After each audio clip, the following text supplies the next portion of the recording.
नमस्ते बच्चों, स्वागत है आपका हिंदी व्याकरण कक्षा 8 बाय ब्रेन रूट पब्लिकेशन के साथ। हम शुरू कर रहे हैं पाठ संख्या 9 सर्वनाम। रमा रमा की मां को पत्र में रमा की पढ़ाई के विषय में लिख रही है। उपर्युक्त वाक्य में रमा शब्द संज्ञा है, परंतु रमा का प्रयोग बार बार किया गया है, जो सुनने में अच्छा नहीं लगता, साथ ही बोलने में भी अटपटा लगता है। एक ही शब्द को दोहराने की बजाय हम उसे इस प्रकार भी कह सकते हैं, रमा अपनी मां को अपनी पढ़ाई के विषय में लिख रही है। भाषा में सर्वनाम शब्द की विशेष उपयोगिता है। जैसा कि आपने देखा कि एक ही संज्ञा शब्द को दोहराना अटपटा लगता है तथा सुनने में अच्छा नहीं लगता, अतः एक बार संज्ञा शब्द का प्रयोग करने के बाद उसके स्थान पर सर्वनाम का प्रयोग किया जाता है। सर्वनाम अर्थात सब नामों की जगह प्रयुक्त किए जाने वाले शब्द। जिन शब्दों का प्रयोग संज्ञा के स्थान पर किया जाता है उन्हें सर्वनाम कहते हैं।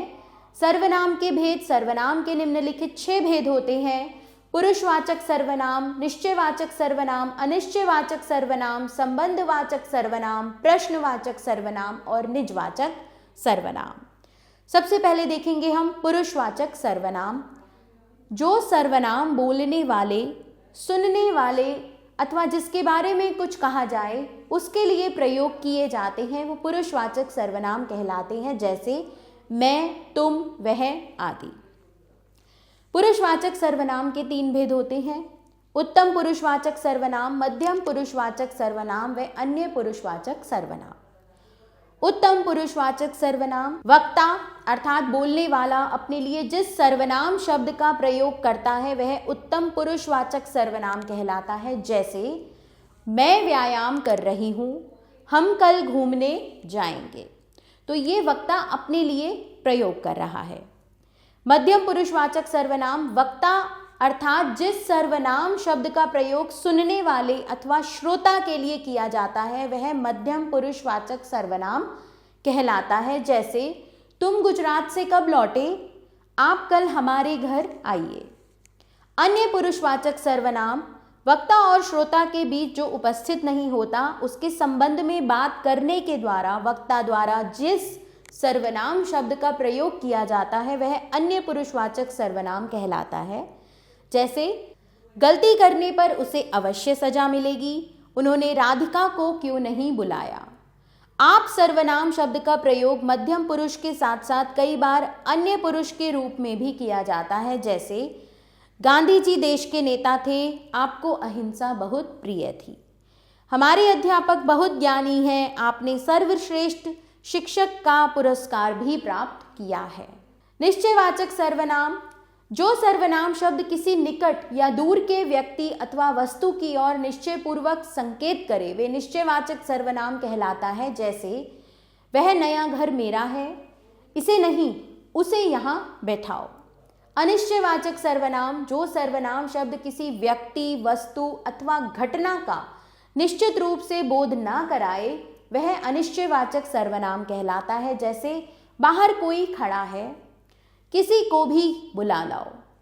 संबंधवाचक सर्वनाम जो सर्वनाम शब्द वाक्य में आए दूसरे संज्ञा या सर्वनाम शब्द से संबंध बताते हैं संबंधवाचक सर्वनाम कहलाता है, जैसे जितना पढ़ोगे उतना अच्छा परिणाम मिलेगा, जिसने गलती की उसे सजा मिलेगी।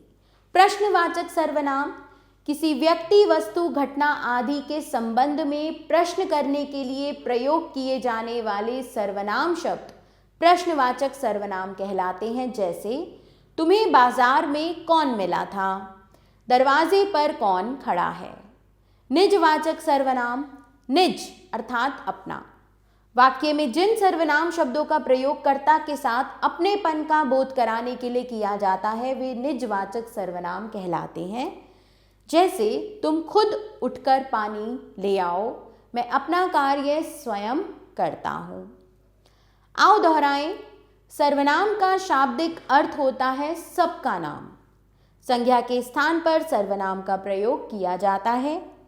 भाषा में शब्दों के दोहराव से बचने के लिए सर्वनाम शब्दों का प्रयोग किया जाता है। सर्वनाम शब्द भी संज्ञा की भांति लिंग, वचन अथवा कारक के अनुरूप बदल जाते हैं।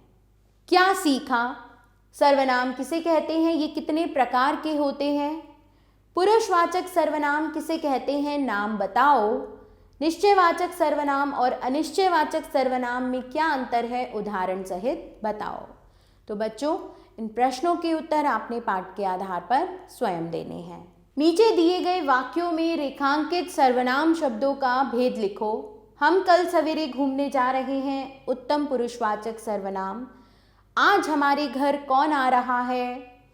उत्तम पुरुषवाचक। जैसा बोएगा वैसा काटेगा, संबंधवाचक। वह लड़की पकड़ी गई जो कल यहाँ आई थी, निश्चयवाचक। अन्य वाक्यों में आप स्वयं रेखांकित सर्वनाम शब्दों का भेद लिखिए। रिक्त स्थानों की पूर्ति उचित सर्वनाम शब्दों से करो। जिन पौधों को तुमने लगाया था वे सूख गए। मुझे तुमसे यह उम्मीद नहीं थी। जो चोरी करता है वह किसी को अच्छा नहीं लगता। अन्य वाक्यों में रिक्त स्थान आप स्वयं भरें। निम्नलिखित वाक्यों में संज्ञा के स्थान पर उचित सर्वनाम शब्दों का प्रयोग कर वाक्यों को फिर से लिखो। तो आप वाक्यों को फिर से स्वयं लिखेंगे। मोहिनी ने अपने भाई को बुलाकर एक पुस्तक दी। अध्यापक की बात सुनकर विद्यार्थियों ने उनका सम्मान किया और उनकी बातों पर अमल किया। दिव्या ने अपनी सहेली को अपनी पुस्तक दी। राहुल ने अपने मित्र से अपने घर आने के लिए फ़ोन मिलाया। महेश के घर उसकी बुआ जी आईं और उन्होंने महेश को उसके लिए लाई हुई ढेर सारी मिठाइयाँ दी। बच्चों, अभ्यास कार्य 4 व 5 आप स्वयं करेंगे। यहाँ आपको इन सर्वनाम शब्दों से वाक्य बनाने हैं और यहाँ आपको इन वाक्यों को शुद्ध करके पुनः लिखना है।